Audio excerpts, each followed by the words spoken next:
Welcome to the Goods from the Woods. My name is Rivers Langley, and I'm hanging out here with my friend, combat athlete, professional wrestler extraordinaire, the Goods from the Woods world heavyweight champion. Oh, I love it. Justin Morales. Justin Morales is here. And look, here's the thing, y'all. I've been extremely busy from work. Missed an episode last week. We've been so damn busy. This is tour season. And here's the thing. As much as I love to have at least 3 people on the show, I'm just so happy that Justin is here.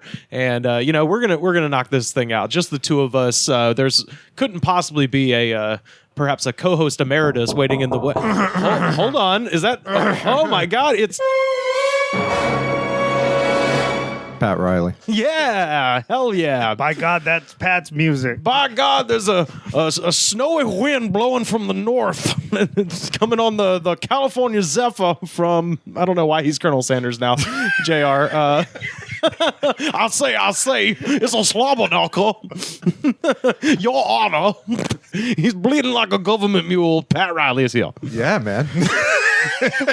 It took me 30 months to be co-present in Disgraceland. Yeah. To just wait through a impersonation that just goes completely off the rails. And I think it's apropos. I'm frazzled. I told you. Yeah, it's fine. I wasn't kidding about that part.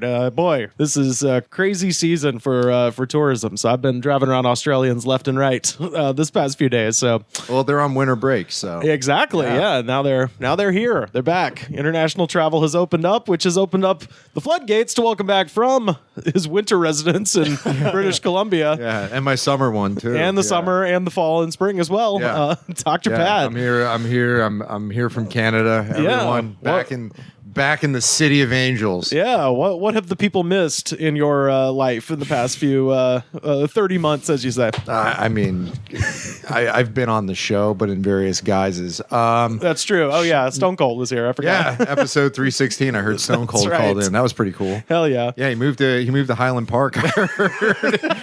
Big Phoebe Bridgers fan. That yeah, guy. that's right. That's right. But yeah, no, it's just same old stuff. Work. Fatherhood, teaching them kids, yours and the Canadian populace. Yeah, the ones that aspire to careers in commerce. Hey, I'm the man that takes them on that journey. Nice. I feel warm and ensconced in love and comfort. Yeah, being back on the show. Yeah, and back in this chair. Well, Justin hasn't been here since our booby trap episode. What have you been up to? Just same stuff, just busy working and all that. Going around. Did you know that Wesley from Wesley's Booby Trap commented on the clip that we put up on YouTube? Really? And he was like, "When are you guys coming to the trap to drink?" And I can't tell if that's inviting or a threat. But I'm gonna choose to believe the former. I think he knows we did right by him in that segment. I mean, so, at a place like Wesley's Booby Trap, an invitation and a threat are very similar. Yeah, well, and I mean, there's really no difference between the two. That's the thing. The ball is in your court. It's all about how you're gonna act, because Wesley's is gonna be Wesley's. But if you're there, it's all about how you're gonna act in that situation. Yeah, sure. I have no idea what's going on. So there was riffing. Oh yeah. So Pat, we've developed many bad habits since you've been here, and today normally we would have like a kind of an energy drink, but I'm gonna close down the theater of the mind for a moment. Really? We're recording a little bit later here, so I'm not trying to. I mean, I can drink energy drinks. Yeah, that's perfectly fine. Well, look, I mean, energy drinks. I too have fallen into the hole of energy drinks. Well, yeah. What's the Canadian selection for energy? It's relatively meager. Because you have a lot of the heavy hitters from up here. You get your Monsters, your Rockstar, your Rain energy drink. They don't have Bang up there. I haven't seen Bang up there, Bang. Which well, they don't have our loss, I guess. Well, they don't have bucks up there. They've got Toonie, so yeah. Well, I mean, they have to. Can't get a bang for your buck if there's no bucks. That's true. I mean, they really need to restructure NAFTA so that we can get Bang energy drink up there. Because I'm drinking generic pre-workout, so I really need that. Yeah. But they have a lot of ones that are very clear about the fact that they are the Canadian energy drink. Okay. They all have like moose on there. They got a maple one? I don't know, man. Because disgusting. Yeah, Oh, no, I would love it. I would love it. I haven't really dug deep in the shelves at Dollarama to really figure out or Looney Tooney Land in order to figure out what sort of selection they have when it comes to absolutely butt energy drinks. Yeah. And I mean, to be frank, my kidneys have very few miles left on them probably, so I don't really want to test it. Well, that's the thing. All right, look, energy drinks, they bring you up, but it's a little bit of a late hour. So we're going to actually try to bring you a little bit closer to the center. This is Center, CENTR. It is a sparkling CBD drink. Is their logo? It looks like one of the Tool albums. It looks like the cover of the Godsmack logo. Yeah, the Godsmack logo. Yeah. Or just a simple Eclipse. I actually found this at the bougie gas station in Beverly Hills that I've mentioned many times with the water feature. Fantastic. I still need to go there. I mean, you got to check it out. They got quite the selection. Is it the 76 over on? It is. Yeah, that one has a fantastic selection of some of the weirdest stuff. Yes. That's like limited run that like some guy that is like a trust fund kid that lives in Century City had an idea after a Coke binge of, all right, we're going to start a beverage and it's going to be bacon and eggs flavored and it's going to have CBD in it and it's going to be like sustainable and it's going to make you feel whole, man. That would be that one's good. That 76 station's great. It used to be on the way to work and I would always kind of rummage through and see what kind of weirdness could be unpacked from it. So, yeah, I'm looking forward to this. This is great. It's got a QR code on it. Yeah, a QR code that won't scan.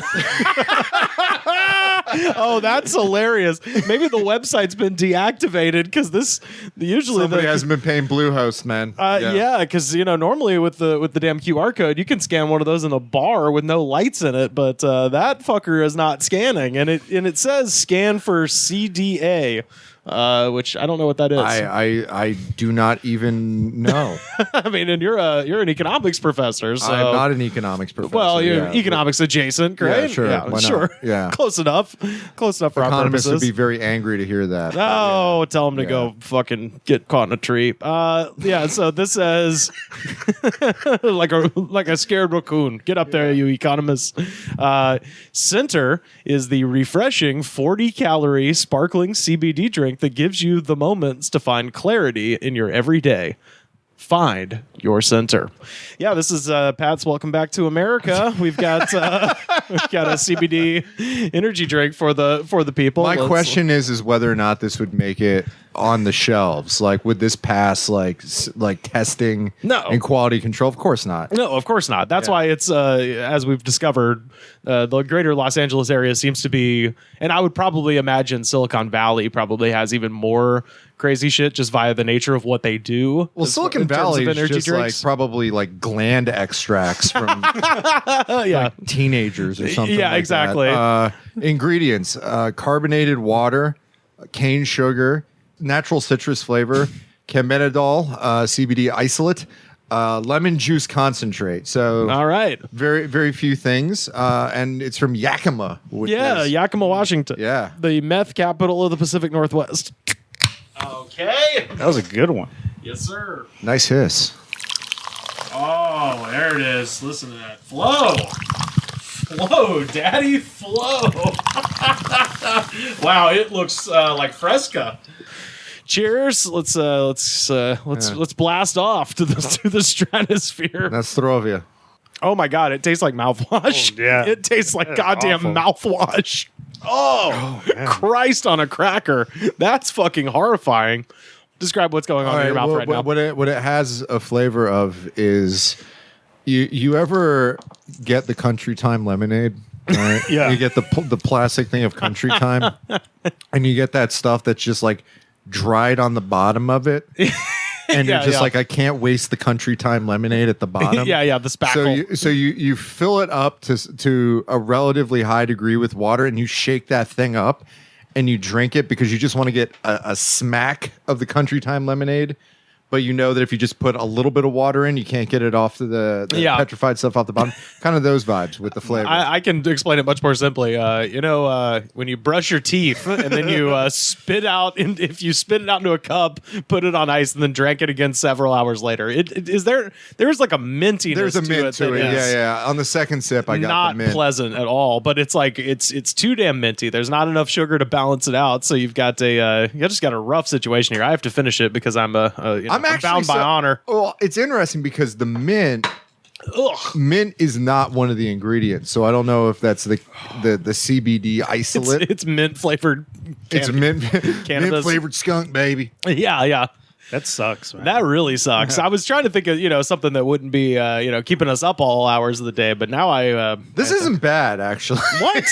You're out of your fucking mind. This isn't bad. You're out of your mind. That It's tastes neutral. Like tastes like dog shit. That tastes like minty spit. You're given a moment to center CBD drink that's been resting in the center weird open refrigerator thing that you'd find like cheese and stuff in at a grocery store, because they have it at this particular one, and it's just resting in obscurity, and you're just gonna lift it out of obscurity, give it its moment, center it, if you will, and you're just gonna denigrate it like that. Yes, because first of all, their QR code doesn't work, so now I'm having to go to their stupid website, which actually does appear to be real. Okay, so you got to be 18. So these are adult beverages. Yeah, these are technically adult beverages. Nice. They have Center Instant that you can dump into your bottle of water. It looks like Axe body spray. Yeah, the whole thing has like a very Axe vibe to it. But wow. And it's a publicly traded company. What the fuck? Down 2.34%. So if you want to get into the wonderful world of penny stonks, these like center, they'd be stonking. Yeah. They'd be stonking. Ride the this one to the moon. Yeah. It gets my endorsement. That's. I mean, it's just it's very neutral. No, it's not, dude. It tastes like shit. No, it's got a terrible taste to it. Like so this is a terrain of energy drinks where you just have the most gnarly flavors. Yes. Right, where it's like, rain energy drink. This is the white gummy bear flavor. And I like a white gummy bear. I love that one. Yeah. Really? Yeah, hell yeah, dog. I think I had one yesterday. I've drank it too, but not like gladly. Oh man, see? I think it's great. I think it's tasty. I mean, there are a lot of just incredibly relentless flavors in this space. Oh, I'm gonna send you home with a cherry slush a la Ninu. That's what you need, my friend. A what? A cherry slush a la Ninu. What? What? One of the brands that we discovered that originally was like a supplement brand for women called Alani. Okay. But then now they have Alani New. But when they first rolled it out on their website, they didn't have a space between Alani and New, so it looked like it said Alani New. Oh, okay. So that's what I'm still calling it. But yeah, cherry slush Alani New. Very, very, very big. I mean, I don't feel any sort of pain in my internal organs. So already, like with some energy drinks, you drink it and you just feel heart palpitations. Oh, last week. Yeah, last you week, feel, 344 intense. You feel that GERD sitting in. This is just neutral. Last week. This is just a palate cleanser. I went. Yeah, it has a dental it has a dental element. Like maybe it's good for your teeth. Yeah. I don't know. So what I'll say about that, what you're talking about with this drink is the way I felt about what was it called? It was the one that was made out of honey and propolis and and royal jelly. You drop this like propolis, like we know what propolis is. So when bees make their honey, they make honey, they make propolis, and they make royal jelly. And this particular drink incorporated all three bee byproducts, and that one was quite good. That is what you were describing this one to be, where it's a light sort of airy affair. This tastes like you flushed out the S curve in your sink. It has a you brushed your teeth. It has a quinine flavor to it. That was the thing that I wanted. It has a very sort of like gin. like a flat tonic water flavor to it. Yeah. Oof. Not good. Fuck you, Center. Yeah, like it's like you went to a really fancy party and you were looking for the wounded soldiers and you hit on like a gin and tonic, maybe with like a little bit of mint thrown in, or like an old mojito or something. An old mojito that someone had ashed in. Not a lot, but at least once or twice. Yeah, it's not a lot of ash, but there's some ash. How much was that at the 76? Oh, I bought a whole handful of them. This is like not of Center. I mean of different sorts of energy drinks. The guys that work at that place are really nice guys. So yeah. Well, they're not going to judge you, and they have the bathroom that has black fixtures, so you never lose your cocaine there. Yeah, that's a quality 76 station. You never. Are your lips getting kind of numb? Mine kind of. That's the CBD. Is that the CBD? I don't know what CBD is. This is what I imagine drinking Dr. Bronner's soap would taste like, actually. And it's making my lips numb in the way that the peppermint Bronner's soap kind of makes your skin a little bit. Yeah. It's the cooling effect. Okay. Not good. Yeah. Nope. I don't like it. But yeah, no, I bought a whole variety of energy drinks at that Beverly Hills gas station about a month ago, and this was in the. I would love that. I would love for some nice Australian family to know that the tip that they gave you immediately went into buying multiple dozens of dollars worth of energy drinks. Oh yeah, bought on a complete whim. Yeah, like, okay, what is this? All right, cool. I'm going to buy this and turn this into a running gag. Oh, I've got a little half pallet over here, but we'll let you see those after we stop recording. I don't want to spoil the fun for the audience, but yeah, got some gnarly ones back there waiting. Waiting in line. I missed out on something painful. I just got something completely anodyne. Okay. But you got to see me. You got to see me react in a bad way to it. Yeah, you and Justin. Yeah. Do you want to finish? I have to. I'm bound. I'm bound by honor. Okay, fair enough. Oh my God! Yeah, that does taste like the smell of the Dr. Bronner's soap. That's what it is. They're apparently trading for 32 cents a share on the who knows what exchange. Yeah. And after this broadcast, it's only going up. Yeah. It's now that we've raised the profile of Center. We have a segment on this show called Top 3. We get our listeners to write in some categories for top 3 lists sent in to us on Twitter at TheGoodsPod on Twitter.com. So first up, at Gina the Queena, top 3 discontinued snacks or drinks. And this one, I actually went kind of deep with this one, and I discovered. No, I did indeed, and I discovered that one of the things on my list is back now, but not the flavor that I fucking like. So I'll get to that because that's my number 1.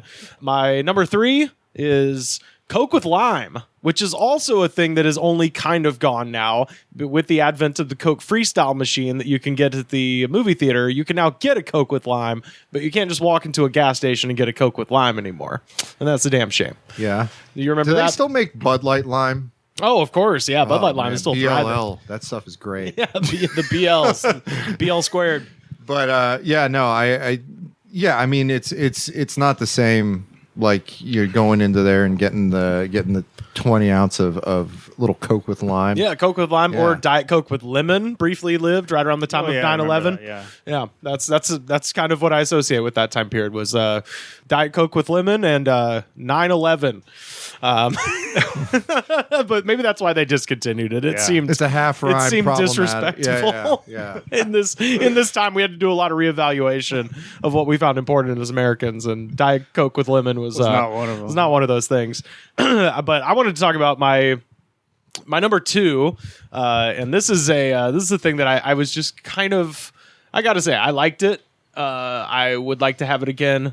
It wasn't my go-to ever, but I just started kind of looking into this product a little bit, and I was like, oh, this is going to be fun to talk about. My number 2, Fruitopia. Dude. Okay, so I have to go ahead and tell them. You can't buy Fruitopia in the United States. Uh-huh. but you can buy Fruitopia very widely in Canada. In Canada, still available. Where it's still 1990. Yeah, or 94. It's still 1990 in Canada. It's amazing because you can go into any restaurant and be like, yeah, can I get an iced tea? And people will look at you and be like, oh, you mean brisk? And it's like, no, I want iced tea. A fresh brewed I want iced tea. And they look at you kind of quizzically and they're like, oh, sorry. Would you like some strawberry passion fruit awareness? Yes, yes. It's you can get Fruitopia. You can get fountain Fruitopia. Yep. And you can get it in a bottle too. Get it in the bottle with the same scheme, the same logo, design scheme. It's still 1994. Did you ever have a Fruitopia, Justin? I never heard of it. Never heard of it. No, okay, I'm trying to think of. So what happened is in 1994, Snapple was blowing up, and the people that ended up buying Snapple, I think they bought Snapple for $1.7 billion. And whoever, I forgot which company it was. I believe Snapple is now owned by 7-Up, but at the time, whatever the previous company is that bought it, kind of took a bath on that a little bit because that's insane. But this is 1994. It's like Fox buying MySpace. Yeah, a little bit. Yeah, so this is like 1994. So Snapple is like blowing up. So Coca-Cola is like, we got to come up with a Snapple clone, and so they come up with Fruitopia. This is just a blatant ripoff of Snapple. And then later, Pepsi had their own called Fruitworks. Yes. That sounds familiar. Yeah, So- they did test marketing for Fruitworks in my high school because my high school decided, well, we need to make a little extra money so we can have the students here be guinea pigs for whatever Pepsi products are going to come through the pike. So we were filled to the brim with Code Red Mountain Dew one year. That's right. Yeah. And Fruitworks was in the mix, and this was around the time in which Arizona iced tea was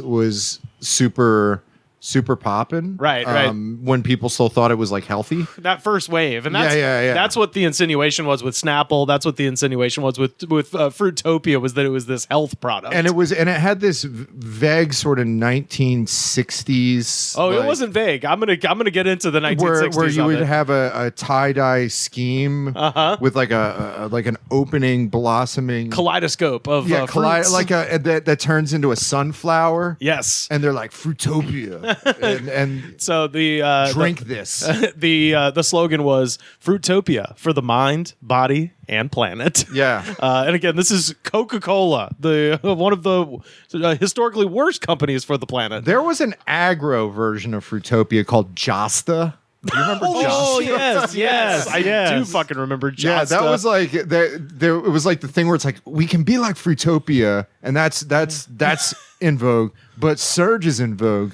Let's kind of combine the two. And Let's be a little less Lilith Fair and a little more Lollapalooza. You know what I'm saying? Yeah.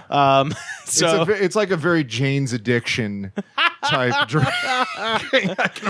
Perry Farrell drinking a lot of Josta while recording porno for Pyro's albums. Yeah. So Time Magazine named Fruitopia one of the top 10 new products of 1994, and in charge of the ad campaign's music, Kate Bush. Oh, no kidding. Yeah, I did not know that. Yeah, this is the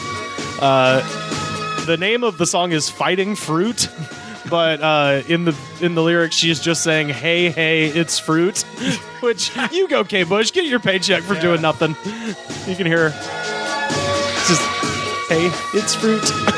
Fighting Fruit sounds like the nickname of a Japanese baseball team. Well, or the Savannah Bananas. Yeah. Their nickname, yes. The Osaka Fighting Fruit, yeah. Yeah. But yeah, that was the music for Fruitopia.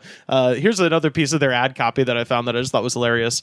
There is a wonderful person inside you who is dying to get out. Please drink a raspberry psychedelic lemonade for him and her. Like, it's the most cynical Gen X marketing campaign Gen of all X time. was so funny, dude. Oh, dude, they just spent... imagine just sitting there. It's the Clinton era. You're just sitting there drinking a Fruitopia. You're like, man, listening to a tape of Cracked Rear View. Yeah, you're like, man, this history really is over. Yeah.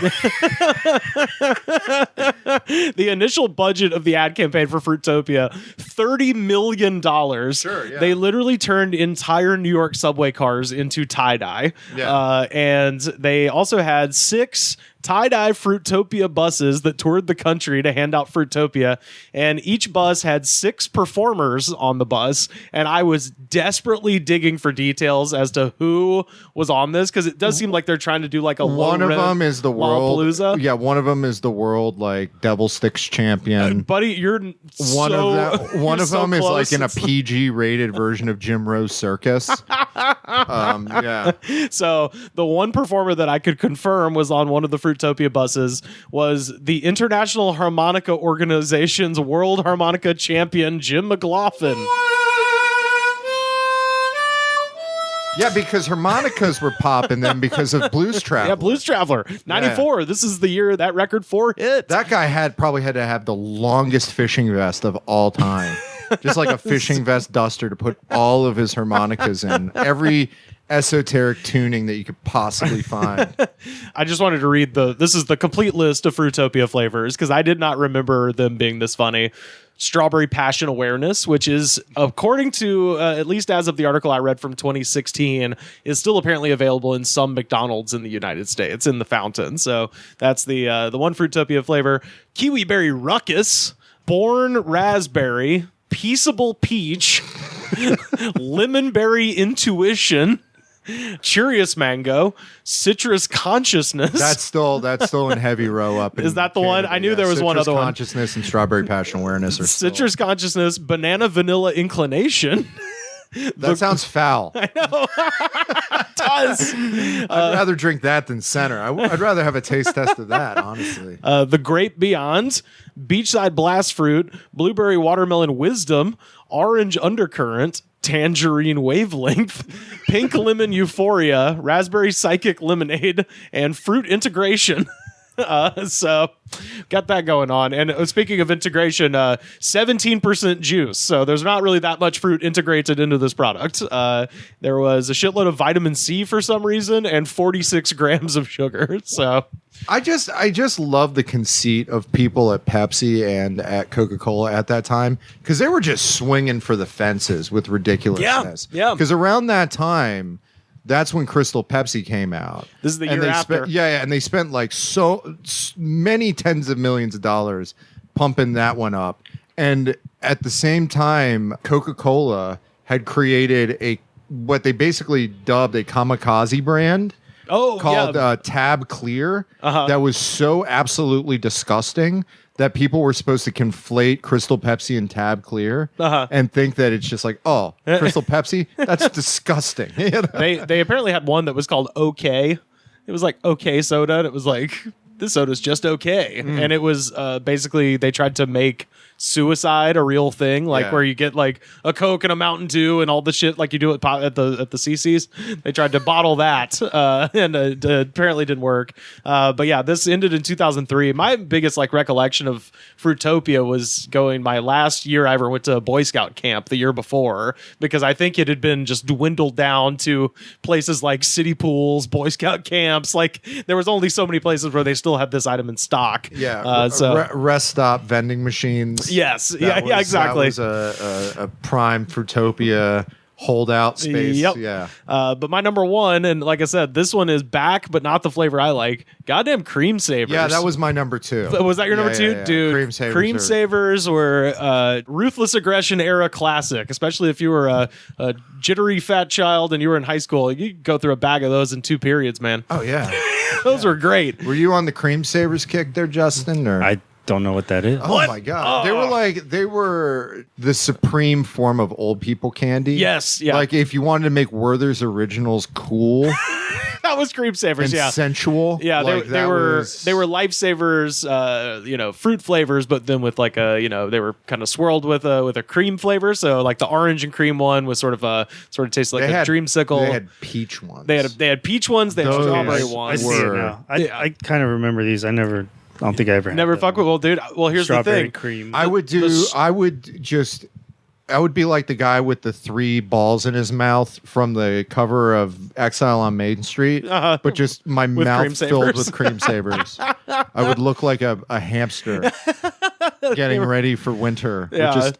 Well, so a baker's dozen of cream savers in my mouth at any given time. Come to find out, orange and strawberry are back. You can actually get those. They brought them back last year, so you can find those on Amazon. They're kind of pricey, which leads me to believe that they came back and now they're probably gone again. But they have a few things left. They did not bring back the absolute king, which was raspberry. Yeah. They didn't bring back the damn raspberry. So get the hell out of here, cream saver. So anyway, that's my 3: Coke with lime, Fruitopia, and cream savers. What do you got, Justin? Number 3 would be Surge. Oh, Surge. Yes. Yeah, I remember when I was maybe 7 or 8 years old, that kind of took off, and it was in like soda fountains, like at restaurants or whatever. Oh yeah. Just kind of like it was everywhere, and they did bring that back. They did, yeah. And I saw it at a gas station in Atlanta, and as if Surge wasn't already crazy enough, they were selling it in the tall boy cans. Oh, shit. And I was like, no one needs this. I don't even remember what it tastes like. They had the Surge, and then they tried to kind of rebrand it. So the slogan for the new version was like part cola, part energy drink, and it was called Vault. Which I was remember that. Roughly the same thing as Did Surge. they make but Diet Surge? No, they did man, not. that would be. I mean, yeah, I'd have an issue with Diet Surge if they did, because boy, I'd be chugging that. That would be toxic waste. maybe in like Bulgaria or something. That has all the makings of something they do offshore. Is that what Iron Brew is? Is that what Iron Brew is? Diet Surge. I don't know. Yeah. Oh fuck yeah, that's a great one, man. Yeah, also a Boy Scout camp era too for me. Yeah, definitely drank some Surge and ran around like a maniac with bows and arrows, which is what they let you do there. You got Surge. What else do you? I got Sierra Mist. There was for a while. I remember specifically, I got my first job at a grocery store, and so at like the end cap of each check stand, there's like the little mini fridge. Yep. And it had the Pepsi one had Sierra Mist. It was like a holiday.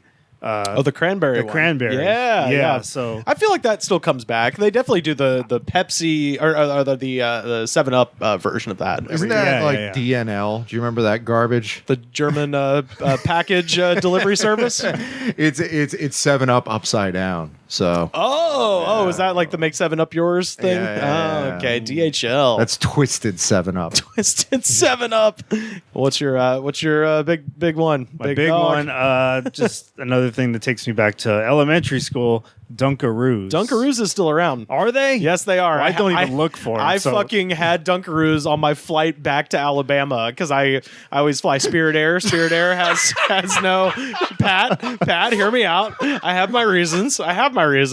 Spirit Air doesn't have any snacks on board, so you got to go to the grocery store and get yourself some dry goods. I just thought that they would get Dunkaroos on Spirit Air. Spirit Air brought to you by the Dunkaroos Corporation. Like the only options. General Mills acquired Spirit Air. Yeah, the only drink options are like RC Cola and Dunkaroos. No, it's not RC on there. Fuck, get out of here. It's Sam's Choice. You got Sam's Choice. You got Dr. Wham. Some Tropical Sprite remix. Yeah. The Piggly Wiggly, Dr. Pig, Dr. Pepper. Yeah, Dr. Bold, and then your snack Dr. options Bold. are Dunkaroos and peanut butter sandwiches. Oh shit! Did you finish? I brought Justin approximately 5 gallons of Piggly Wiggly generic brand soda. Did you finish the? I got like halfway through the Mountain Yeller. The Mountain Yeller. And like, it just got gross. Yeah, like a third of the way through the Dr. Pig. Dr. Pig. I remember. I'm trying to remember what the Food Lion one was, but it was something that was absolutely ridiculous, and I feel bad that I don't remember. But yeah, I got Dunkaroos, and I got to say, they didn't hit the same. I got to say, but I did not find the chocolate ones. All they had was those are the best. See, they had the birthday cake ones, and I don't think those even existed in the 90s. So not quite as good, but yeah, those are out there. Just thinking of stuff I had when I was a kid. Next time I just one day they were gone. Yeah, and I never. Oh, you're right. Them again. They were gone for a long time. Yeah. I was shocked to see them. I was like, hey. Well, they're gonna come. Everything's gonna come back because nostalgia is gonna be the only thing that sustains us now. That's true. Yeah, absolutely. All right. So Pat, you already talked about cream savers, so All right. I don't want to rehash that. That's cool. Peanut butter pretzel combos. Those don't exist anymore, but those are magical. Okay. They are the ultimate form of combos, which combos is the ultimate form of gas station snack. But the one I miss is pizzeria chips, the Keebler pizzeria chips. Oh shit! Yeah, I yes, remember yeah. Those are next level Man, amazing. Yeah. There is nothing better than having pool water on your fingertips. Oh my still, God, yes. and eating Keebler pizzeria chips, and just having that mixture of chlorine, pool water, and that pizzeria dust. And it's like bright red. Oh my God! Yeah. That same time period I associate with the pizzeria chips, not the taco flavored Doritos, but the Taco Bell specifically those are branded, top notch. And then also around that same time, the Planters cheese balls that came in the can that you had to pull back the tab, and you would always like cut the shit out of your finger, brother. I still see those cans sometimes on the shelf and have flashbacks to like times my hands were pruny from being in the pool, and I accidentally just cut the shit out of my hand. Pizzeria chips were great because it was funny because they, first of all, the dust was amazing on them. I don't think that any Dorito Flaming Hot Cheeto has hit a flavor of dust that good than the Keebler pizzeria chips. And also, it was like a corn chip, but it had that pizza crust flavor to it, which I don't know how that was possible. I don't know if it was a wheat corn mix. Oh, those elves. They're up unbelievable. To those elves, yeah. And they discontinued them and they don't bring them back because, you know. You know what I also like too, just really quick? Oh, yeah. The Doritos, they were like Buffalo Ranch or something. Oh yeah. Cool Buffalo Ranch. Yeah. Oh, there was a very hilariously mysterious Doritos flavor. It was like Doritos XD23 or something. Like on the package is like there's been a spill at the Doritos dust facility. It's up to you to figure out what this fucking flavor is. You piece of shit. And it was cheesoburgers. It was like really? cheeseburger flavored Dorito. Dude, I ate a metric ton of pretty those good, fuckers. honestly. It just sounds like a mesothelioma class action lawsuit. Yeah, where you heard fertile ground. Did you work at the dust factory for Doritos between 1993 and 1999? Yeah, this was like this is 2008 when they dropped these. X13D is what it was called. Yeah, that's right. Yeah, the cover of them looks like what cannabis products are packaged in. It literally looks like, I'll put this on our Twitter so people can see it. It literally does look like the weed chips they sell. Yeah. That's hilarious, dude. Yes, you're right. But yeah, Doritos XD13 or X13D. So what else do we have as all right.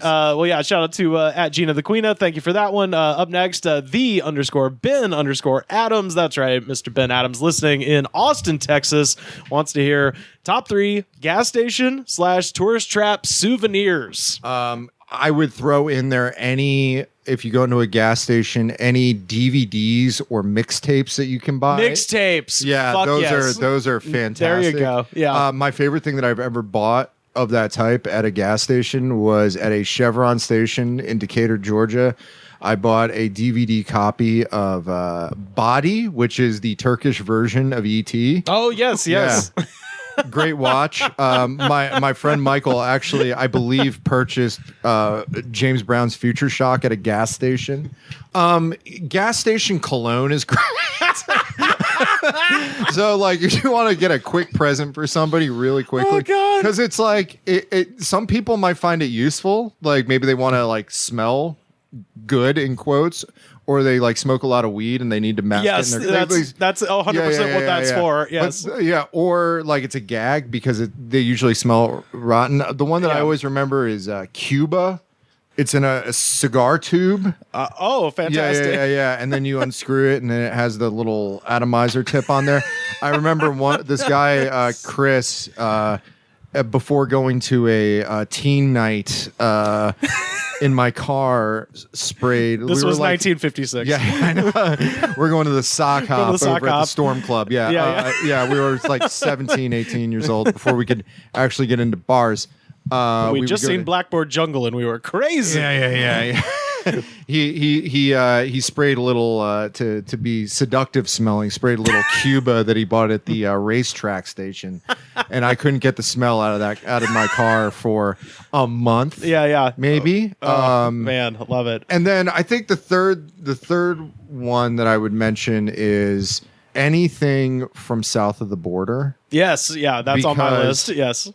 I don't know how that place is still open because it is incredibly offensive. And we should say south of the border refers to the northernmost city in South Carolina and the southernmost city in North Carolina. Yeah, but you will see billboards for that all the way down in Central Florida. Yeah. And all the way up in like Delaware. Yeah, Mid-Atlantic. Yeah, they just have a really large range of things there that just everything has Pedro on it. Yeah, and I think we probably talked about this very early on in this podcast when we talked about tourist traps, how the south of the border billboards, which is the thing on my list, because I kind of did lean more into the touristy side of this question. It's like a Mad Dog and Doral Lights version of Buc-ee's, basically, when it comes to the iconography. There we go. Yes. And they have a giant sign that's like a sombrero that you can see. They have a bungee tower that you can jump off of. That's a sombrero.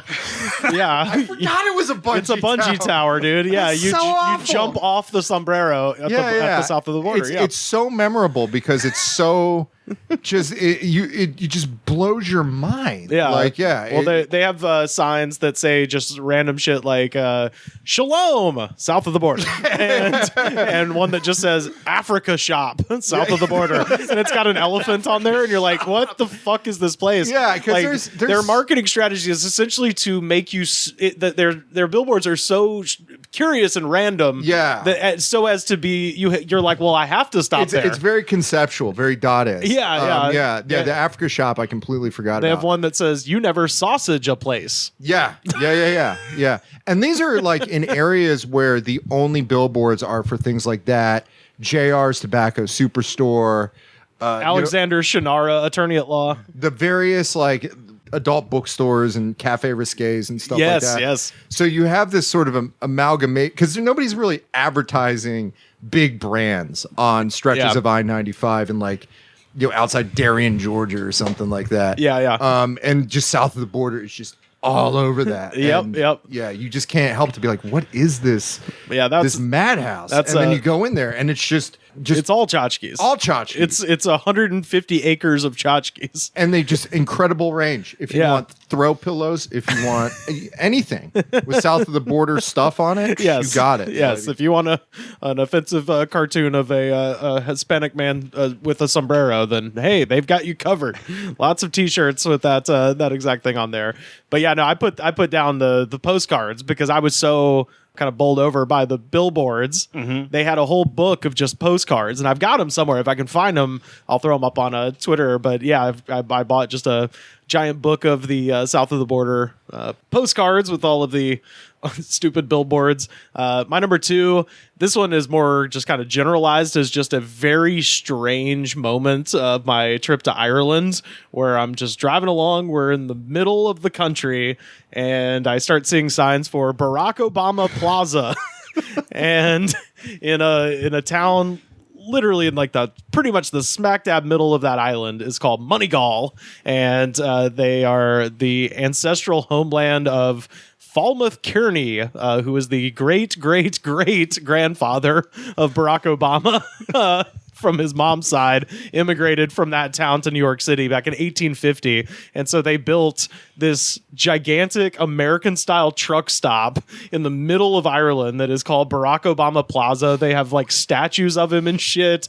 And it was just like, it was early in the morning when we pulled in there. I was like, what the fuck? What? Like, it was the most confusing shit I've ever seen. And we pull in there and did they have a Papa John's? Yes, they did. Oh. They had a fucking Papa John's at this goddamn truck stop in the middle of Ireland. And I did end up, because, couldn't help myself, I did get a commemorative coin.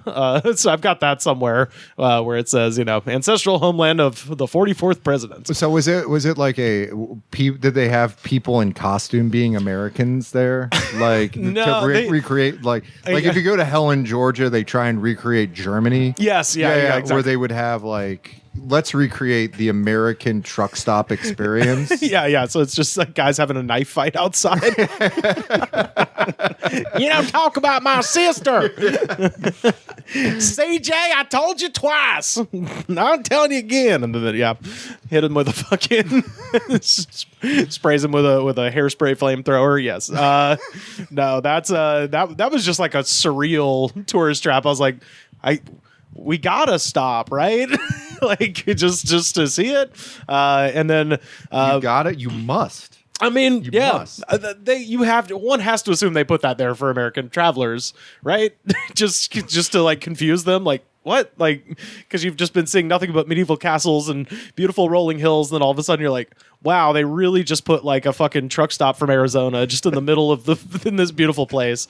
And then number one, man, the Jamaicans that hang out around the Eiffel Tower. When I was 14 years old, I must have bought about 75 lighters from them because they would sell all these rip-off like fake Zippos with the Eiffel Tower on them, and I was just like, yeah, more, I need more. So for years there was a box at my parents' house with just about 15 to 20 lighters that I bought off the Jamaican guys at the Eiffel Tower. The Langley's took you on this amazing like trip of Europe, continental Europe, and you just spend the entire time learning Zippo tricks on your bootleg Zippo. Oh, I was really good at I could light it with one hand. Yeah. Oh yeah. Yeah, I do the whole thing, clip it off the knee and light it up. Hell yeah. No, I was actually with the marching band. That was Okay. I've talked about this before. We marched in the New Year's Day parade, and I played Oye Como Va and Pretty Fly for a White Guy on the tuba over and over as I marched through the streets of Paris in 2001. So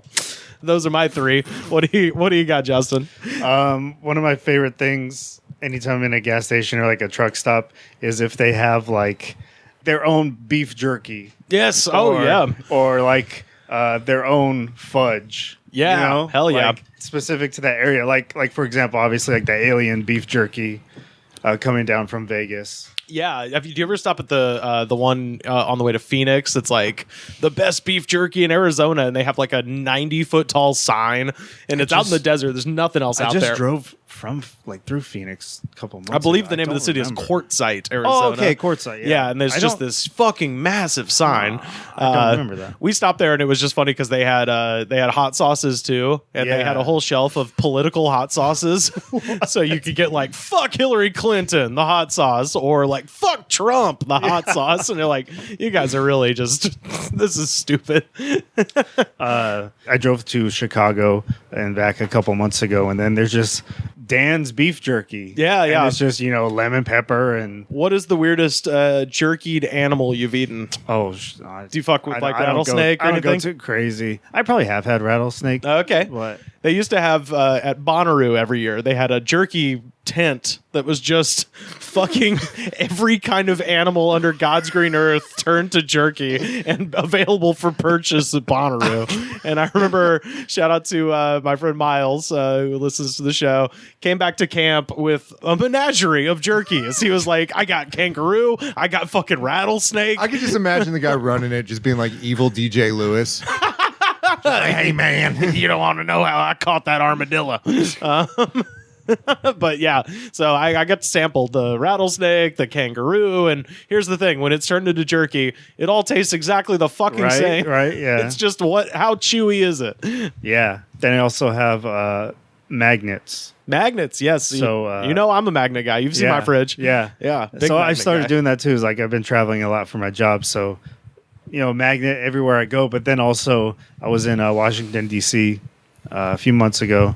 And there was like this specific gift shop where like a tour started, like a double-decker bus tour around the city. Yeah. And then it's just a gift shop, but it caters to like both sides, like Democrats, Republicans, Oh, sure, leftists, whatever, conservatives, because they'll just have magnets, and it's like, we did it, like Joe Biden, Kamala Harris, and like just on the other side, like Trump is my president. It's the same like, magnet, but it just has Trump on it. Yeah. I don't want to sidetrack, but my favorite places to stop, like the gas station tour shop combo sort of thing, is on the Florida-Georgia line because they do this amazingly lazy thing where, of course, they have like the trucker shirts that say like "Trucking for Jesus." Yeah, or, like The one with the 18-wheeler on it with the thunder on it, the lightning coming off it, just said thunder and chrome. You know? Yeah. But they would have Florida shirts with all the Florida stuff on it, like a flamingo or an orange, palm trees, or palm shit. tree, all that sort of stuff. But they would also have the same shirts, but instead they'd say Georgia. Oh, I put one of those on my Instagram. The gas station that we always stop at on the way to the Atlanta airport. They had a thing that said Georgia, the peach state, and then it had a picture of a palm tree on it. I was like, yeah, that's not a peach. That doesn't look like a peach tree. Any kind of magnet that's just something I could collect, but also just something that's just funny. There was like in Missouri, I believe, there like near Springfield or something. There was like off the off ramp and the exit. There's just a huge gift shop, and then they'd sell like everything. Then that's a place they sold their own fudge and their own coffee and stuff. Yes, but then there's just a side of that gift shop. It's just all magnets, right? And there's like Missouri. And then it has, the nearby states, in case Illinois. you missed your chance to buy an Arkansas then, like, I'm just one. digging, and then there's just like magnets of like the Titanic. I got one of those. Yeah. So I was like, I had to buy this. I had to buy it. So when we went to Belfast, that's where they built the Titanic, and they had the Titanic gift shop. I'll put a picture of this. I probably talked about this on there before when I went to Ireland, but I bought a magnet of these like adorable cartoon children in a lifeboat with the Titanic sinking in the background. I was like, this is so morbid. Another basic one, but some I just love, and I can't help but buy like 10 of them every time I stop at a gas station. Just stickers. Yeah. And it's like, we were driving through Texas, and I was looking for a Texas sticker. I couldn't find anything. It was just, it all had like guns on it. Like we don't call 911. Yeah. But then I just found like this giant sticker, and it's the state of Texas, and it just says Native on it. Okay. And I'm like, well, this is the only one I find. Like, I'm Native American. I'll just, swing it that way. Yeah, sure. But any kind of like stickers, I'll just buy a bunch of stickers. Yeah, I'm the same way. Yeah, magnets, coffee cups, and then T-shirts if I could, if I find something funny. Yeah. If you if you hit any of the truck stops in Florida, you could definitely get a wide range of Calvin peeing on stuff stickers. Yes, absolutely. Yeah, Calvin is highly hydrated, very hydrated, very motivated. He does not like a lot of things. Yeah. He doesn't hates Ford. He hates Chevy. He hates everybody in NASCAR except for Dale Earnhardt. That's the one person. Oh, that's don't the one, don't pee on that number 3. On that number 3. You do not pee on 3. Every politician, he's got a healthy stream and a lot of grievances, and he lets them loose in Florida. Oh man, well yeah. Shout out to at @the_Ben_Adams for that question. And finally, in this one, I've been sitting on this one for a minute because I needed exactly the right gathering of people to discuss this one. At Bucky AO50, top 3 wrestling themes post Attitude Era. So this is WWE, right? So he says wrestling. Okay. So this could be anything. I just assumed WWE. I mean, all of mine are going to be WWE, but I generally with these top 3 lists, we could still state that the world is in its Attitude Era. Honestly. Yeah, absolutely. Yeah, but the WWE is not. Well, we're moving into ruthless aggression, I think. But we're about to get ruthless aggression. We're about to get the F out. Yeah, that's right. Yeah, yes, we are. Yeah, Ireland, please have me. Please have me back. I'll work at the Barack Obama Plaza. Pat's already gone. So. Yeah, that's right. Yeah, Pat did it. But I know it said I'm going to Japan. Yeah. There you go. The question is just top 3 wrestling themes post Attitude Era. So that could extend beyond WWE, but generally with these, I tend to position myself as the basic guy here. I'm gonna say the obvious things, but I don't know. I made a list of like 7 because there's like. I'm kind of thinking that you might have 1 or 2 of these right here. Yeah, probably so. Well, so like, we, Pat and I were kind of texting before this, and Pat was like, should we do like best or worst? I'm like, well, it's top 3. I have like funny ones. Same, exactly. Really because inherent in any discussion of wrestling themes, we have to talk about the fact that. Because wrestling themes are not supposed to be good. Yeah. They're supposed to be memorable. Yes, exactly. So if they're good in a memorable way, that's kind of incidental, right? I think wrestling themes should be like great wrestling themes are bad. Yeah. Because I watched a lot of WCW in the 90s when they just went through that like rights-free library of music and would recycle them for multiple people. Yeah, Basketball Highlights number 3 or whatever. Yeah. That's Chris Jericho's first some theme. really choice stuff that would show up in other things. So yeah, they have to be just out of control. And there was like slam jams thrown in there too, where it was just weird like songs. It's like, okay, this is Cactus Jack and the lyrics are horrible, but it sounds like a Frank Zappa song or something like that. Right. So I want my wrestling themes to be bad. Or yeah. Or at least memorable. Yeah, memorably bad. Well, so I'll go with my number 3, and this is a pretty obvious one. I've seen the magic of this happen live, and it's pretty fucking hard to dispute. The Rising Sun, the Shinsuke Nakamura theme. I mean, you talk about a great build. What you want to happen with the wrestling theme song is like you want it to build to a crescendo, and buddy, here it is. I mean, that is fucking iconic. Immediately iconic.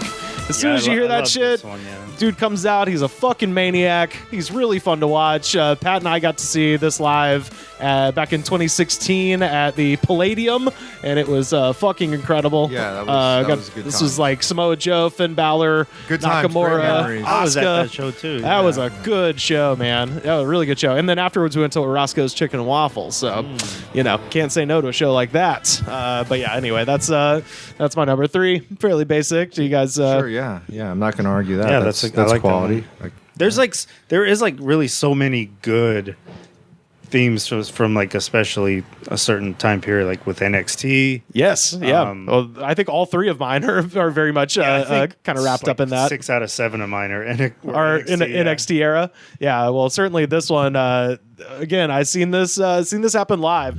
Fucking Live in Fear, the Bray Wyatt's original Wyatt family theme song.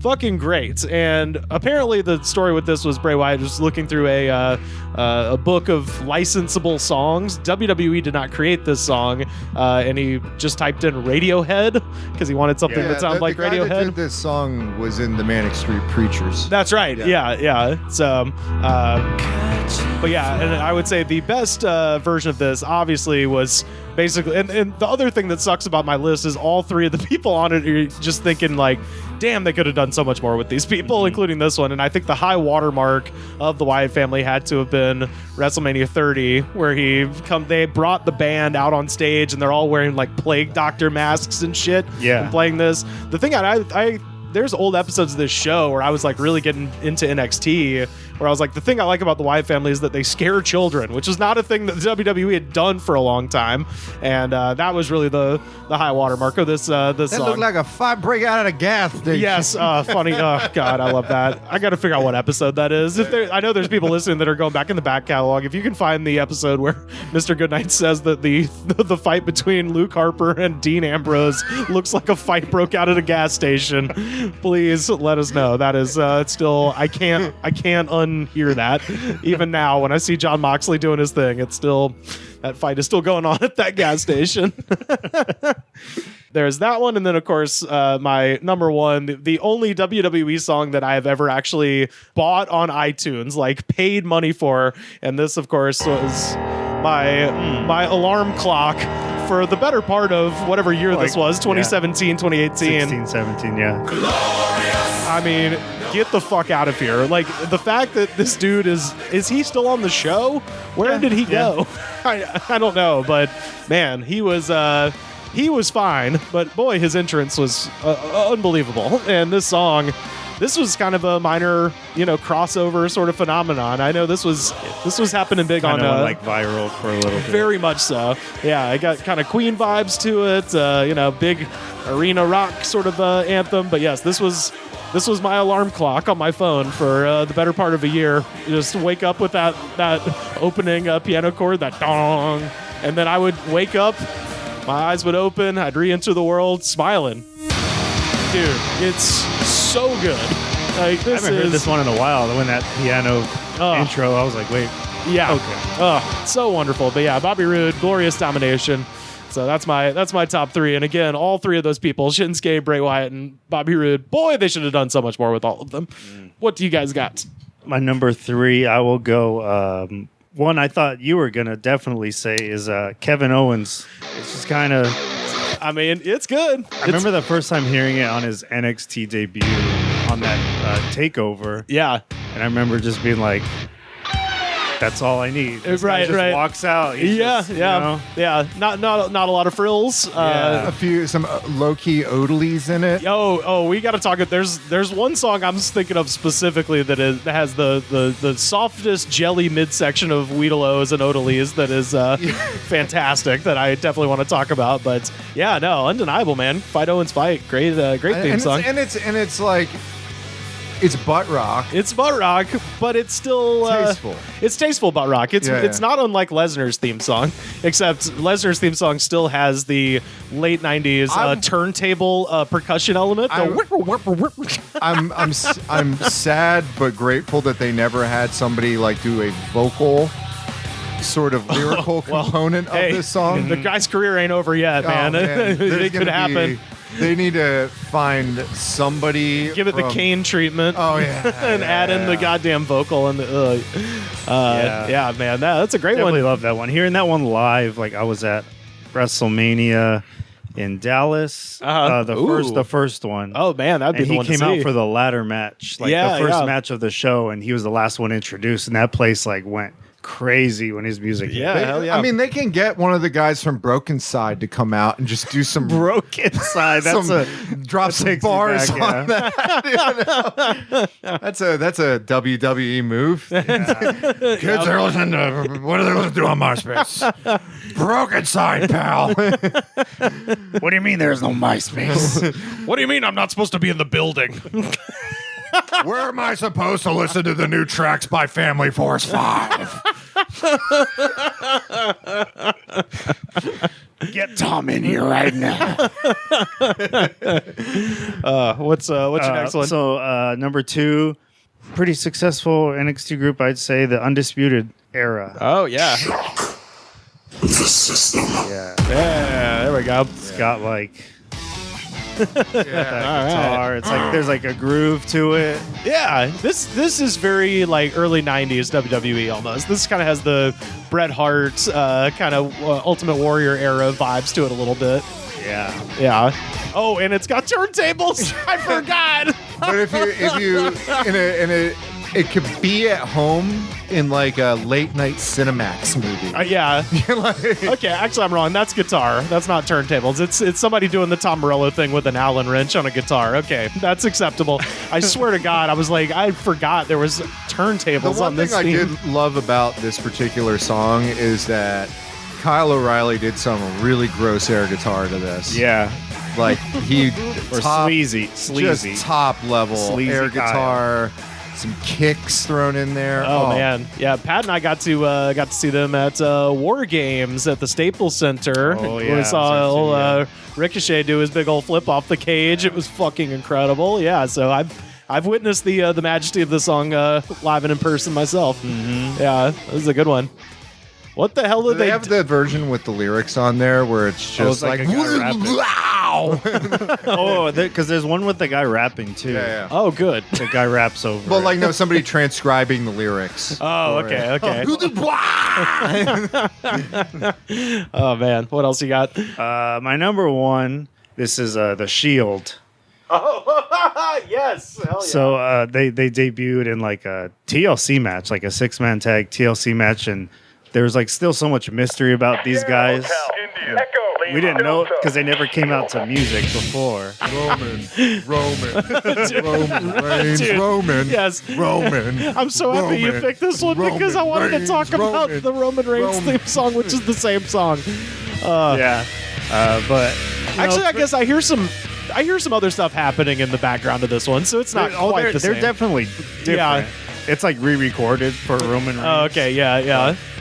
Man, like the classic version of this track. Yeah. So I had a weird thing where I was like, I had like when I moved to LA in 2012, I didn't have access to television. I didn't know how to pirate wrestling, so I had like a 6-month break where I just, and plus I was going out doing stand-up every night, just really like trying to hit the ground running in LA. So I just didn't see any wrestling. When I tuned back in, these guys had happened and were fucking like killing it. Dominating. And I was just like, who the fuck is this? And they were amazing. Mm-hmm. Yeah, absolutely.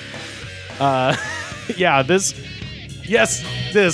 is what I wanted to talk about in Roman's part, because there's always this funny moment where Roman Reigns comes out and he'll be in the ring and then they go to commercial and they're just playing this and it's just random squeaking and honking and it's the funniest thing. Like you're sitting at the Staples Center, it's just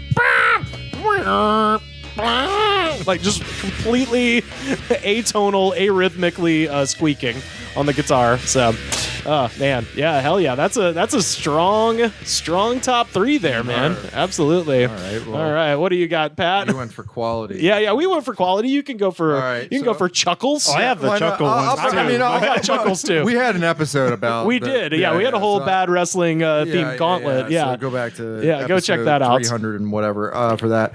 So I class it as various varieties. One wrestling theme genre I like is we're not trying at all. That's like how I would describe these guys are doomed. These poor guys that are very talented. We think nothing of them, and we're just going to give them a gimmick. Well, the question becomes, though, is it worse to have an amazing song for a guy you're not going to fucking do anything with, like my list was, or that's true, or is it better to have just something that's a wet fart? So mine is, and I didn't really watch a lot of wrestling during the Ruthless Aggression era. But these are ones that really came to mind to me. And this one of that genre epitomizes it. And it is a theme song for the tag team, the short-lived tag team called The Dicks. Yeah. Wow. This is all right. Oh, wow. We'll put this on our Twitter. This is really something special. This video is pretty incredible because it's just the same. It's like a GIF. Why is it that a GIF I can send my friends? Because I need that. It's these ripped up dudes that are dressed like Chippendales dancers. But they're wrestling in cargo pants. And they're obviously like short guys. Yeah, you can tell that they're short guys. And their gimmick was that they were Chippendale dancers. Yeah. Maybe their last name was Dick. I don't know. Just 2 guys named Richard. The Dicks. Chad and Jeff. I don't know. We're the Dicks. And they would come out. I had to... Why weren't these guys huge, Pat? Why? Was there something about them that maybe they were kneecapped at the beginning? Yeah, no kidding. They just came out of Ohio Valley Wrestling with stars in their eyes and dreams, and they just got into that first day at SmackDown, and they're like, Dicks. All right, we've never had this before. I think this was the tag team. I think this was the 2 guys. I heard a story. Like Chris Benoit was like egging one of them on to go fight the other one. Okay. Be like, oh, he's better than you or something. You gonna take that or whatever? Yeah. Chris Benoit egged this dude on and they got in a fight backstage. Then they got fired. Yeah. This song, by the way, I think it was these guys. This song is 3 minutes long. Yeah, and it's the same thing over and over again. Yeah. It's amazing because this is like so low effort. God, I want that. And they would come to the dude. ring and they would squirt baby oil on themselves and they did like a little dance number and rip their pants off. Fun times, Prince Money. Poor guy. That was a fun 4 weeks on TV. 4 fun weeks on Velocity. Number 2, when you think wrestling themes, you think of various butt rock songs of that era, sure, like knockoffs, or like they occasionally they throw like a solid rap act in, like 3-6 Mafia doing Mark Henry's theme song. Or, somebody's gonna get their wig split. What you don't think of in the genres and the styles of wrestling theme songs is Randy Newman. Oh yes, we talked about this. We did talk about this in a previous episode, so I'm not going to go so deep into this. But Rob Conway, I remember the first time I saw him come out to this theme, I laughed for about 15 minutes straight. Because he also had like just look at me. Yeah. Oh, because he Look at me. he My had favorite like, part is this one right here, just the way his voice is. Here we go. Ain't I a sight to see? It's kind of doing Dr. John and Randy Newman at the same time. Look like me. it's featuring a man by the name of Philip Name and Worth. Namenworth. Yeah, so that's. who I presume is doing the singing. What if he wasn't? It's Jim He's Johnston. the guy playing the video. They brought in a guy to play the piano. Look at me. Look at me. The Philip Wow. Namenworth. The Randy Newman Dr. Philip Namenworth is the name It's of the amazing. computer algorithm that put together Yeah, it's like the melody for the song. yeah, it's like Jarvis and Tony Tony Stark's suit. He would come out and he had like a backwards Kangol and like the drawn on Buff Bagwell beard. Yes. And like a lot of mesh on his tights. Yeah. So very Billy Gunn, and he was just oiled up and shredded. Super tan. Super tan, and he just comes out to Well, it's the just- funniest part too, he was a French sympathizer, and then became like this character. and that's an ultimate heel move where it's just like, you know what? I'm gonna come out to Randy Newman. yeah, or fake Randy Newman. Yeah, fake Randy Newman. You know what song I hate with Instant Heat? Short People. Short People. I hate that song. It was always on AM radio. I hate that song. And then the last one, this guy was awesome. Monty Brown.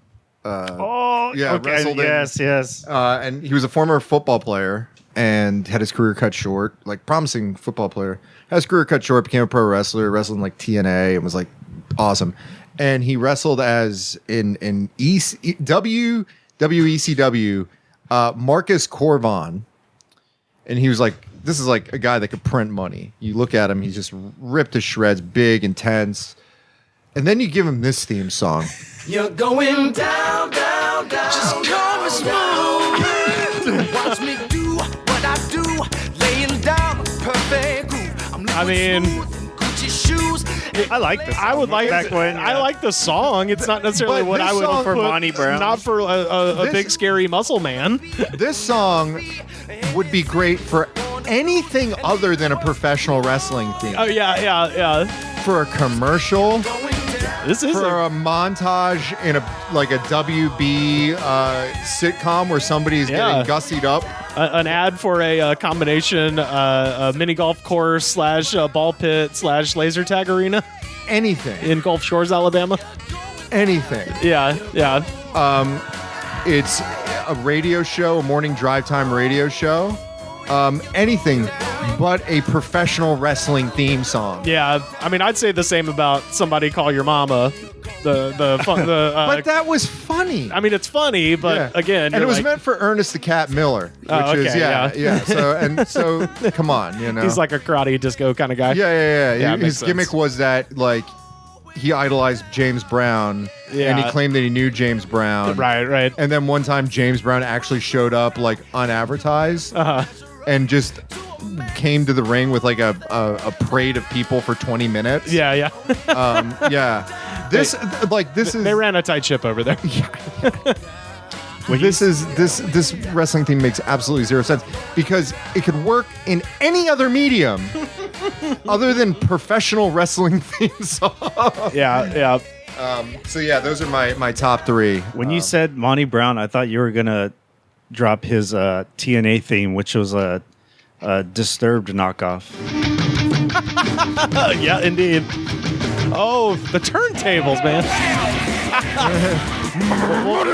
well, this is better. Yeah. This actually sounds like a guy you should be afraid of physically, you know? It's got a hard edge to it. Alpha male from Yeah. Damn. the Serengeti. Oh, Dude man. was cool, man. I had just as an honorable mention, and this definitely falls into the bad side, but that would be Stephanie McMahon's theme song, "Welcome to the Queendom." I'm never gonna be done. Lean on in. Now welcome to the queendom. I mean, really, just truly a dog shit thing. And when it happens, not only you're like, oh, this song is bad, and what's about to happen is going to be bad, too. Because she is a charisma suck of a person. But yeah, so. Can I name my three fun ones really Oh, quick? please, by all means. Yeah. One was Simon Dean. Fat Burner is the name of this song. You know who was come out on the originally? Segway. You know who apparently originally was supposed to have this gimmick? Who? Reckless Youth. he quit when he heard that. Oh man, I mean, I kind of like, for the right person. If Kurt Angle needed a backup song, perhaps, maybe. It's very 80s. I don't know. Yeah, I could see them using this in Cobra Kai or something. Yeah, this is good. Yeah. Good stuff. Another really quick, the Spirit Squad. Oh, But with the intro of them saying their names. Oh, you have to. Yes, Yeah. Yes, hold on. Because it's so goddamn funny. It's so fucking funny. Kenny, Johnny, Ned, Nicky, Mikey, and we are the Spirit Squad. I mean, now that's a great. I loved this. This was right when I came back. Because I stopped watching wrestling throughout most of high school and then really got back to it in college. And this, like the DX reunion and Spirit Squad and Umaga was happening right when I kind of tuned back in. And yes, that just the guy going, Mikey is funny, but underrated is Mitch. So, yeah. And of course, one of those people would go on to become a WWE champion. Yeah. And the rest, who the hell knows? Who knows where they went?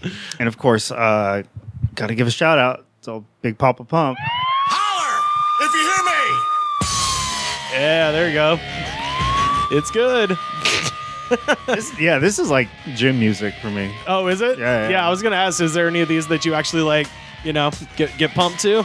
Like this? Yeah, there's a couple actual new ones right now that are pretty cool. Like Roderick Strong has a cool song. Oh, okay. I like Roman Reigns' song and Yeah. Seth Rollins. What do you do during the random squeaking and honking of Roman's song? Is that because it's so rhythmic? His new song. Oh, the new one. Yeah, the Forgive me. epic Yes, Gladiator one. Head of the table. Yeah, Yeah. that's right. Okay, yeah. I was wondering about the other one because the other one would be a good gym song until about the 1 minute and 15-second mark when it's just squeaking and honking. Yeah. But this song is only when I work out my arms, Oh yeah, well obviously you gotta Thanks let for the my spirit freaks. of Big Papa Pump get into those biceps and triceps. Yeah. Hell yeah.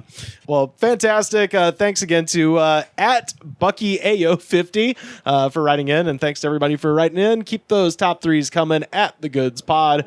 We love doing them. There's no intentions, as far as I'm aware, at head office level to change the name of the plaza. It'll always be the Barack Obama Plaza unless on January 20th that an order comes from above to start changing things to Trump's pumps. We'll remain with the Barack Obama Plaza. Fellas, we have time for just one more segment, and of course, it is absolutely positively time for our jam of the week. And speaking of butt rock, the song is cool. I knew you were gonna know it. I was like, I guarantee you when I start this, Justin's gonna know it. Pat will probably know it. I know it. Yeah. So just a little behind the curtain. Whenever Pat calls me, the picture that pops up on my phone is you wearing this T-shirt in a certain alter ego of yours. And so this is motherfucking SlipKnot band. I thought you were that gonna say when Pat calls me, just Mick Thompson shows up. But yeah, this is SlipKnot Psychosocial from their 2008 record All Hope Is Gone. Right on. Yeah. This video That's sits, a band. This video sits at 446 million views. Really? And there are 156,949 comments. And baby, I got the best. I went and I found the best. I wasn't gonna doubt you. No. What? Let's talk about SlipKnot briefly. What do they mean to you? Go, Pat. They were a band that was popular during a certain era. Indeed, they were. Wore masks. They had numbers as names. Yeah, yeah. They were. You- It's funny because there is the sort of thing where of their kind of cohort, there were fine You know? Yeah, they've got more respect on their name. Yeah. They kind of And like a Mudvayne. Yeah, then I was about to say Mudvayne. Yeah, Mudvayne, System of a Down, Slipknot all kind of have that air of respect about them that none of the other people in that genre Would get. you put Mudvayne in the respect category? Or at least more respect. They have more That's respect true, than say Dope. Disturbed or Pedha or Headpa. Mushroom head. Yeah, mushroom head, zebra head, all the heads. Guano apes. Yes. Yeah. El Nino. El Nino, you yeah. Just name them. Anybody that was on Iced Earth. Yeah. USA's Farm Club. Alter Bridge. This just takes me back to 2001 Hot Topic. Yeah. Hell yeah. That Just any shirt band, any section. band that you would have just Matt Pinfield get incredibly artificially excited about. Yeah. Hey guys, this is Matt Pinfield here. Have you heard about this new band? They're fantastic. They're called Coal Chamber. You will love Coal Chamber. Buy the Coal Chamber album. You will love Cold Chamber. If I have to come to your house and annoy you for the rest of the week, you will love Cold Chamber. Yeah, like I said, a lot of damn comments. Let's get down and hear some good ones. First up, AHN from 10 years ago. You know, I have a mohawk, and I'm drunk, and I fucking love this song. P.S. Happy New Year. So ringing in 2013 the right way. Well, happy New Year to you, Aloha, AHN. Next up, Lauren from 5 years ago. I'm Louie. I'm so drunk. I'm cleaning up the puke, and I'm high. Everything is safe. Everything is safe. All safe. Penis. And But you read that like there was a comma, all safe comma, but there isn't. Yeah. That in the space that Lauren/Louis occupies as they are drunk and cleaning up sick and high, that they're surrounded by all safe penis. Yes, all safe penis. Yeah. You're in good hands with all safe. Next up, I love this name, Siege Ramirez from 3 years ago. My girlfriend said me or Slipknot. I have both, bitch. I'm a dog. Siege, you've gone Siege is too not far. afraid of an ultimatum. He doesn't accept that. Don't you threaten me. I will not play for your power plays. Do you see that? You see that cake? I'm eating it and having it. That's called integrative bargaining, okay? Sinks YT from 12 days He's read ago. Thomas Pink's Getting to Yes. Sinks YT from 12 days ago. I'm 11 and I can do metal screams. Unfortunately, I have not hit the pubes, so they are not loud. But when my voice deepens, I hope to be a demon like Corey is. That's of course the lead File singer. that in the Chris Hansen folder. Yeah, that is pretty close to the Chris Hansen one. You just want random people to hit him It's up. good and to have dreams when you're young. Yeah, absolutely. I wanted to be an astronaut, but my vision went bad. This person, hopefully, they got a deep voice and realized their dream and created a cover band. For Slipknot. I gotta say, one of the worst sounds on the planet must be an 11-year-old prepubescent child screaming metal screams. That seems just awful. Well, that's King Diamond. Yeah, there you go. Tina Ferrazzoli from 2 weeks ago. I tried calling you and texting you, but I don't know what happened. That's it. Again, I would fucking pay money to watch. I don't need to see them. I just want to watch the screenshot of them attempting to text somebody through YouTube. How do you do that? How did that happen? Maybe this was the fallout of Siege Ramirez. Like 3 years later, Yeah, someone came back. he doesn't have both anymore. Yeah. Immortal Natives from 10 years ago. I remember watching this for the first time when it first showed it on MTV. Everyone in the crowd was afraid, like a little bitch. And the funny thing was, Sean Crahan walked around with his bat, scaring everyone. And I think that's a member of the band. Or one of the percussionists. What number yeah. was he? Yeah, good question. The one Was with he number 4? This one, Why does he have a bat? I think he's just meant to freak people out. Is he like the skanking guy in the Mighty Mighty Boss Tones? Yeah. Where he's just a guy that walks around the stage with a bat and a mask? He's there. Okay. He's there. Professor Grip. He's just there for intimidation purposes. Amit Morale from 3 years ago. This professor didn't give me attendance for class just because I got in 10 minutes late, and then he heard me calling him a son of a bitch as I walked towards my seat. Listen, Amit, if you have a problem with me, don't take it to YouTube, all right? Yeah. Just come to office hours. We can hash this out. You don't have to take this to YouTube, nor do you have to take it to the SlipKnot Psychosocial video. I'm sorry. The professor now deliberately gives me low marks, and my college life is overall shit with bad grades. I must headbang to SlipKnot every day after getting to my dorm room because it's just so relieving. That, sir, really is a complete son of a bitch, by the way. Long live SlipKnot. Peace out, maggots. Which, based on the frequency I observe that word, I think that is what SlipKnot refers to their fans as. Yeah. Okay. I'm just confirming.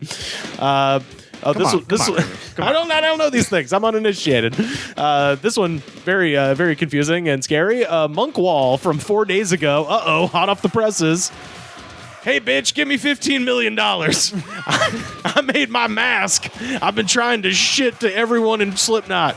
The limits of human mind think. Before you lose your sanity, Devil shows I'm well known for performing solo and drinking real human pig blood with the Hoomba. God, man, I'm fucking ludicrous for doing all that shit, and I will eat at my next show.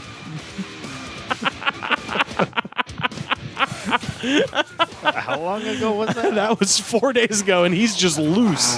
That guy's loose in society somewhere. That's bad stagecraft to eat food while you perform. Okay? Yeah. Especially you don't wear shorts on stage, you don't wear sandals on stage, and you don't eat on stage. If you need to eat, get an insure. This one similarly mix it with pig blood. This one similarly unhinged. Anthony Killingsworth from 6 years ago. Hey Matt, maybe this is for Matt Penfield. Hey Matt, I was low-key. Hey, Andy Killingsworth, how you doing? Hey, what's going on, man? Did you take my recommendation to buy the new Head PE album? Hey, Matt, I was looking for my buddy Phil yesterday, and I met this cool guy named Tom. Tom was in the military. He might have fought with my dad's. I'm not sure. He bought me a drink in Van Halen's Leyden Old Stores, and he didn't seem like he liked me drinking Steel Reserve and didn't want to hang out anymore. He said he didn't drink, but 3 beer sweets. He gave me his number. Babe, I still can't find Wallace. He is gone.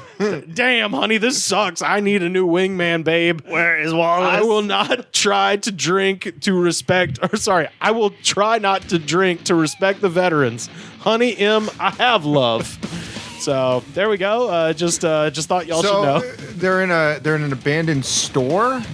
Yeah, they said the Van Halen Leyden's Old Store, and I looked that up, and that's not anything. I don't know why I felt insane looking it up. I was like, maybe Van Halen has a store or something, but no, Van Halen's Leyden Store, old stores. Because it's just like, did Alex, after they stopped touring, like yeah, he oopened up buy a bunch of franchises in the Midwest to some random drugstore? Kind of small grocery store in, in Paducah.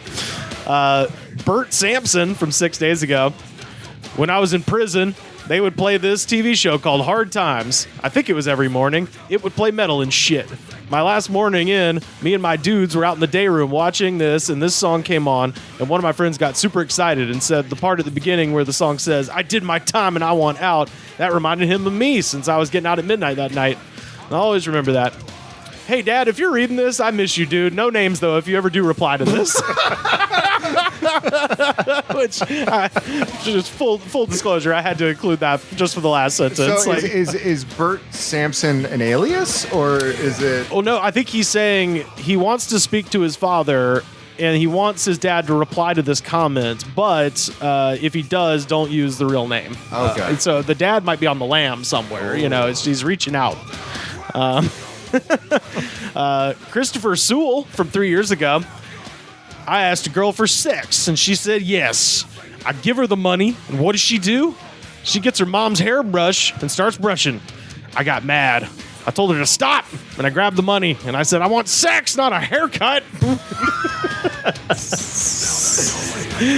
So That happened. yeah, That happened. It's so specific that I feel like yes.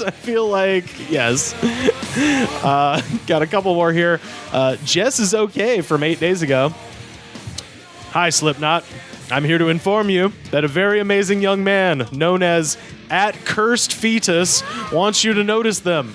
I apologize for spamming this, but I really want you to notice @CursedFetus, for it's his dream, and I love him. Thank you, and goodbye. So, shout out to CursedFetus. And that's a supportive partner. Yes, very, very much so.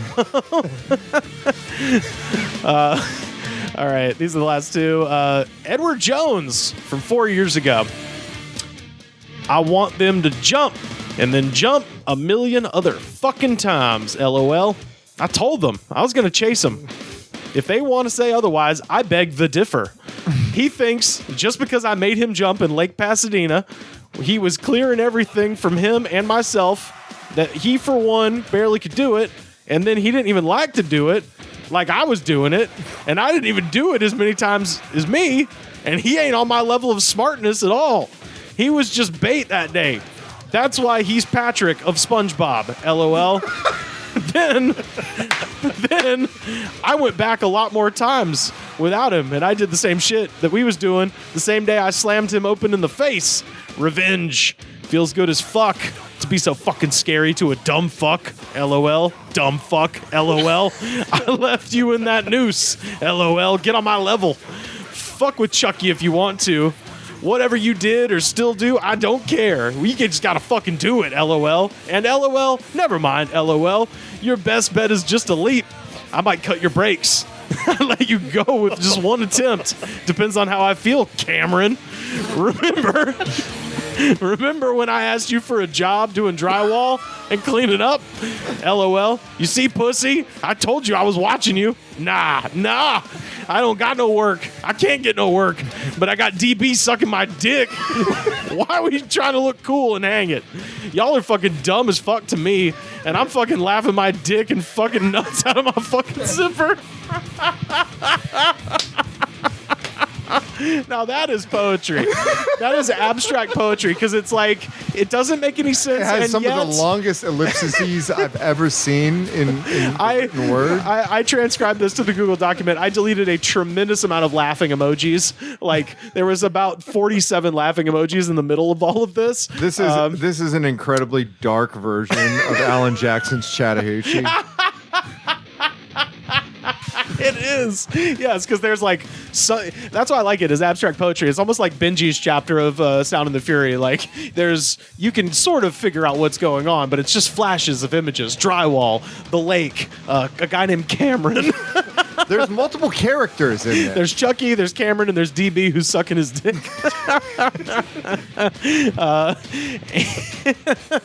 So, also I looked up Lake Pasadena. That is in Florida. Really? Yeah, I thought it was Pasadena, Texas. No, Okay. it's Lake Pasadena in Florida, I believe. Okay. Well, And finally, makes sense. Dick Smasher Microcock from 1 year ago. Is that his government name? I mean, maybe of the Pennsylvania Micrococks. I don't know. Dick Smasher Microcock from 1 year ago.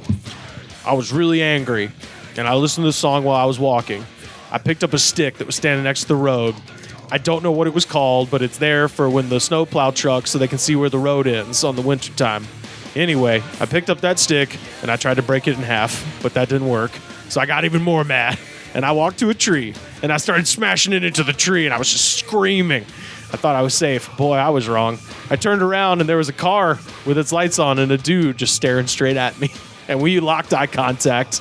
I just turned around to pretend that I had not seen him and continued to smash the stick and then ran away. What a great moment. So You're from Catcher in the Rye. just literally like just dumb anger. Just a guy just smashing some sort of pylon marker for the road department. Yeah, man. That's incredible. And that is Psychosocial. And this is the jam of your week. This is the jam of the week. There were so many comments complaining about this. The part where there's melody. People are like, this song rocks until you start singing. There were people mad about it. It's like, hey, man.